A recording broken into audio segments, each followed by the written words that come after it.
السلام علیکم ورحمۃ اللہ وبرکاتہ۔ بسم اللہ الرحمن الرحیم۔ ایک فرض کے بارے میں، زکوٰۃ کی فرضیت۔ رسول اللہ صلی اللہ علیہ وآلہ وسلم نے حضرت معاذ بن جبل رضی اللہ تعالی عنہ کو یمن بھیجتے وقت فرمایا، ان لوگوں کو بتا دینا کہ اللہ تعالیٰ نے ان پر ان کے مال میں زکوٰۃ فرض کی ہے۔ حوالہ بخاری 1496 عن ابن عباس رضی اللہ تعالی عنہ۔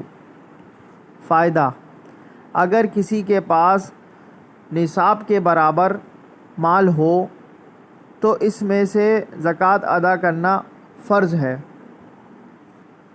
دین کی بات پھیلانا صدقہ جاریہ ہے، اس کو شیئر کیجئے، سبسکرائب کیجئے، لائک کیجئے۔ اللہ تعالی ہم سب کو اس پر عمل کرنے کی توفیق عطا فرمائے۔ جزاک اللہ خیرا۔